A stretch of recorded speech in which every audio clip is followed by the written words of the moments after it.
Assalamualaikum warahmatullahi wabarakatuh. Perkenalkan, nama saya Rindu Nur Anisya Sia dengan NIM J1410241054 dari Program Studi Manajemen Agribisnis dari kelompok 4 PEKI 2. Di sini saya akan membuat video pembahasan dari 3 kelompok 3 yaitu kelompok 3, kelompok 4, dan juga kelompok 6 mengenai materi yang dibahasnya itu prosedur ekspor dan persyaratan ekspor, dan juga adapun dokumen-dokumen yang harus dipenuhi untuk eksportir, dan juga kendala-kendala yang dihadapi oleh berbagai perusahaan di kelompok tersebut. Nah, di sini tujuan saya membuat video pembahasan ini untuk memenuhi tugas pengganti pada mata kuliah tata niaga minggu lalu. Oke, baik. Selamat disimak. Baik. Yang pertama, saya akan membahas dari kelompok 3 terlebih dahulu, yaitu kelompok 3 ini membahas mengenai prosedur dan syarat ekspor dari komoditas ikan koki. Jadi kelompok 3 ini membahas mengenai analisis persyaratan dan prosedur ekspor ikan koki pada perusahaan Sejenak Farm di Sukabumi, Jawa Barat. Latar belakangnya ini dijelaskan bahwa ikan koki ini merupakan ikan hias yang memiliki nilai ekonomi yang tinggi dan banyak diminati di pasar internasional karena bentuk dari ikan tersebut yang sangat unik dan coraknya yang sangat cantik dan warnanya juga yang sangat menarik ya, dimana jadi banyak masyarakat yang sangat tertarik pada ikan tersebut dari dalam negeri Indonesia ini dan juga dari luar negeri, yang menjadikan ikan tersebut menjadi ikan hias. Nah, di Indonesia ini memiliki peluang pasar yang besar dalam budidaya ikan koki karena kondisi alamnya yang mendukung dan juga sehingga peluang ekspor yang semakin terbuka luas. Lanjut, dijelaskan pada profil perusahaan Sejenak Farm ini sebagai usaha budidaya ikan hias yang telah berhasil mengekspor ikan koki ini ke beberapa negara seperti Inggris, Filipina, dan juga Vietnam. Jenis ikan yang paling diminati ini adalah ikan koki dengan jenis rancu dan oranda dengan kualitas yang premium. Keunggulan usaha ini adalah mampu menjaga kualitas ikan dan memenuhi standar kesehatan internasional.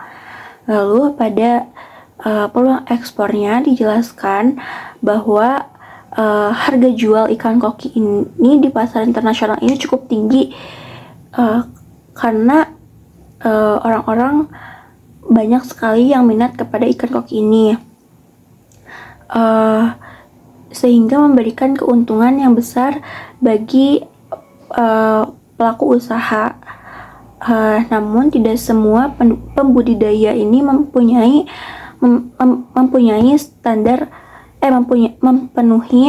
standar ekspor karena diperlukan kualitas ikan yang baik serta kesehatannya yang ikut terjamin.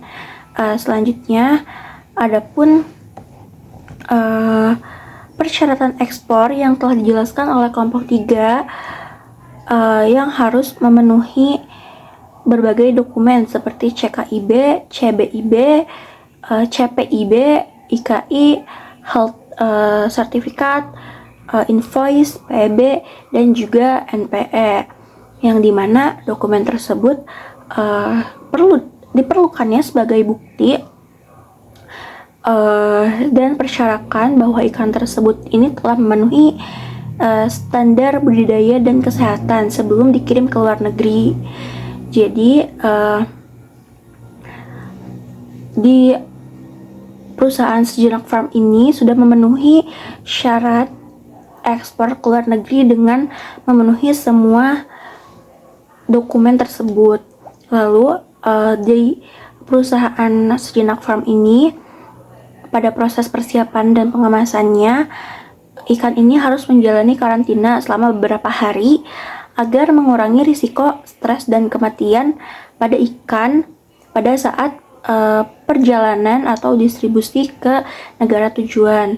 Lalu pengemasan juga dilakukan menggunakan kantong plastik berisi air dan oksigen, lalu dimasukkan ke dalam box styrofoam agar suhunya tetap stabil.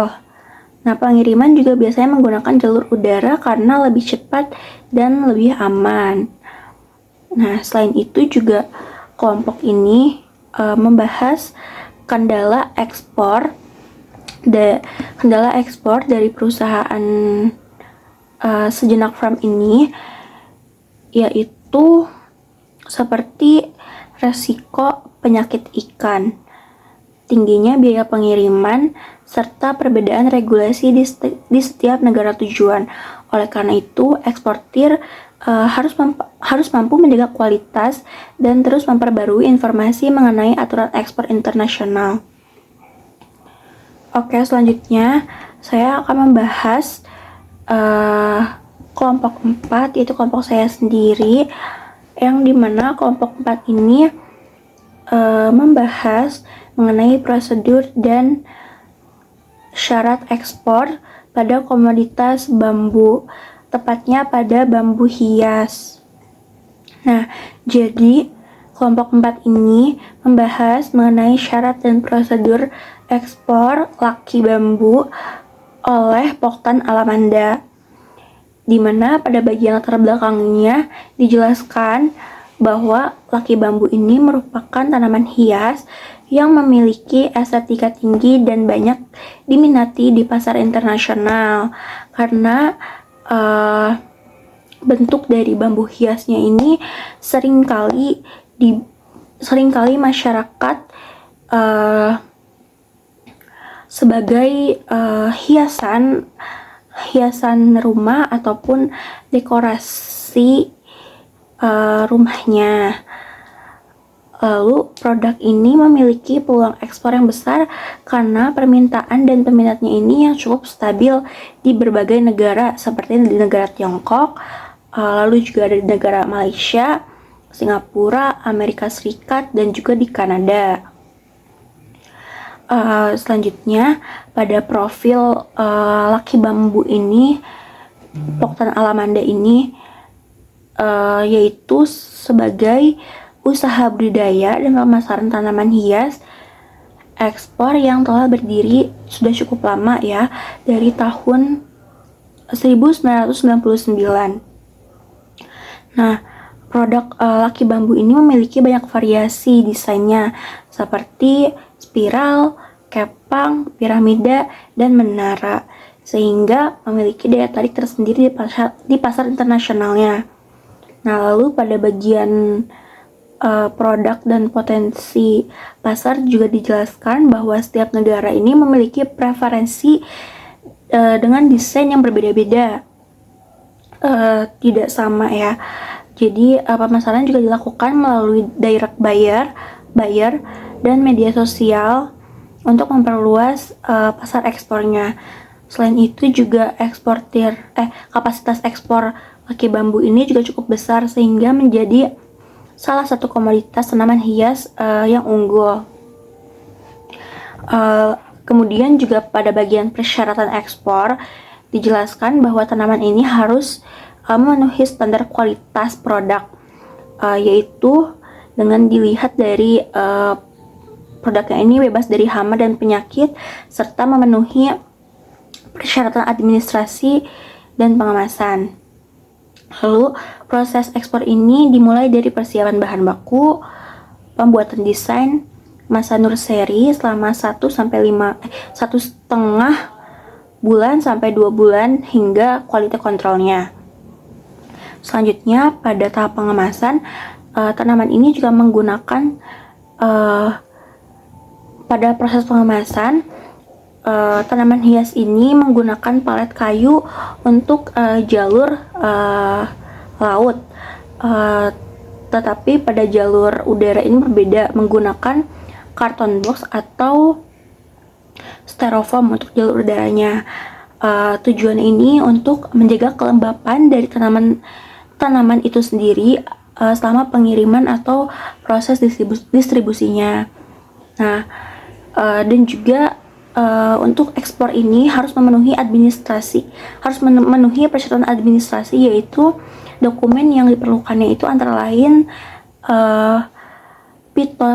phytosanitary certificate, lalu ada packing list, commercial invoice, dan forwarding dokumen, dan juga bill of lading. Nah, kelompok 4 ini juga menyebutkan bahwa ada pun kendala dalam ekspor laki bambu, yaitu tanaman ini harus menjaga tanamannya agar tetap sehat dan bebas dari hama dan penyakit.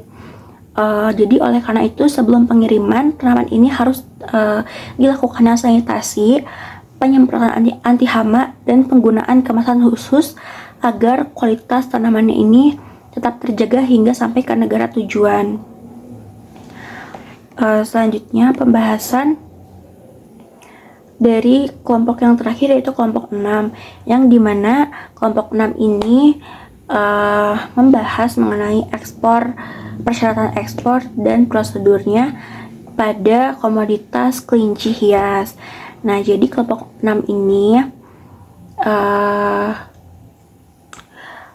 membahas persyaratan eksportir kelinci hias pada Rabbit Home Indo ke Malaysia, ekspor ke Malaysia.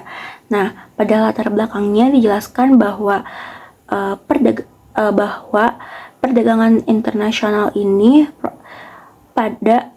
perdagangan internasional produk hewan hidup ini memerlukan penanganan khusus karena berkaitan dengan kesehatan makhluk hidup itu sendiri,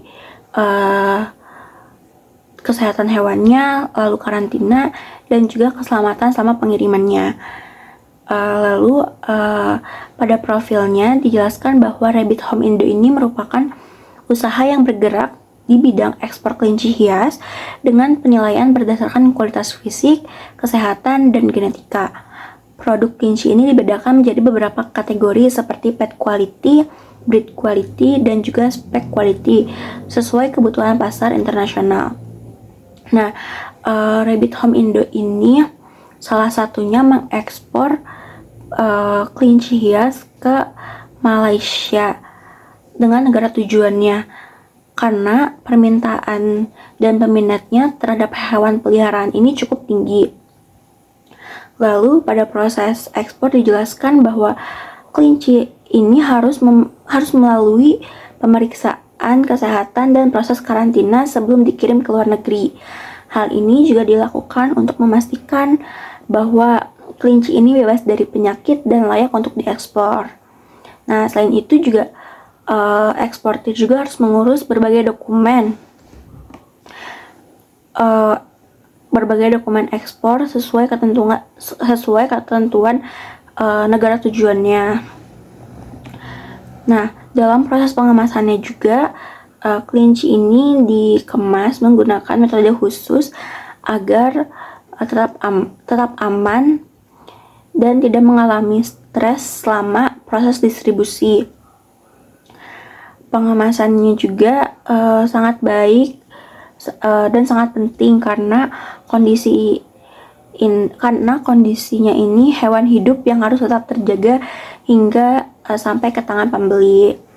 Nah, kelompok 6 juga membahas berbagai kendala dalam ekspor kelinci hias seperti yang pertama itu regulasinya itu yang cukup ketat, biaya logistik yang tinggi, serta standar kualitas kelinci hias. Oke, baik. Jadi kesimpulannya berdasarkan pembahasan dari 3 kelompok ini, yaitu kelompok 3, kelompok 4, dan kelompok 6 ini dapat disimpulkan bahwa kegiatan ekspor produk agribisnis ini memiliki peluang pasar internasional yang cukup tinggi dan sangat besar, baik pada komoditas ikan hias, tanaman hias, dan juga maupun hewan peliharaan. Nah, keberhasilan ekspor ini dipengaruhi oleh kualitas produk, kesehatan yang memenuhi standar internasional, serta kelengkapan ekspor yang sesuai dengan ketentuan negara tujuan. Pada ekspor ikan koki, faktor utama yang harus diperhatikan adalah kesehatan ikannya. Lalu juga pada proses karantina dan pengemasan ikannya agar tetap hidup, sehat, dan bebas dari penyakit selama proses pengiriman atau distribusi. Nah, pada ekspor laki bambu yang harus diperhatikan yaitu dari kualitas tanamannya, kebersihan dari hama, serta pengemasan jadi hal yang penting agar tanaman ini tetap segar dan layak diekspor sampai negara tujuannya.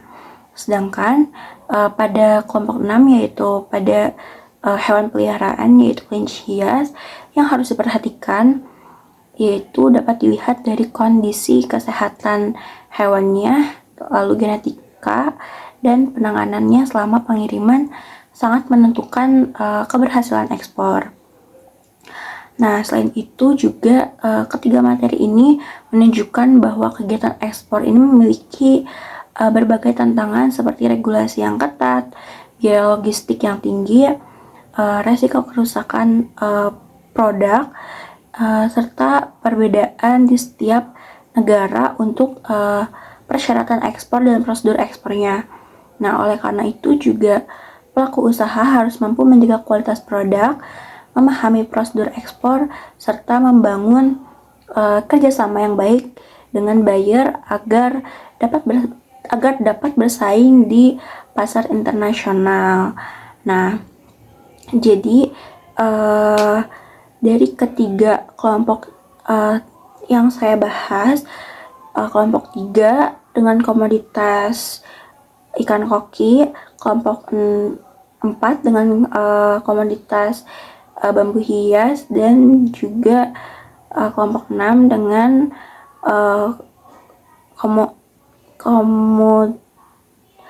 komoditinya itu kelinci hias telah memenuhi syarat prosedur ekspor dan persyaratan ekspor yang baik sehingga produk tersebut dapat diekspor ke negara yang akan dituju. Baik, sekian dari Rindu Nur Anisyasia yang membahas dari ketiga kelompok tersebut.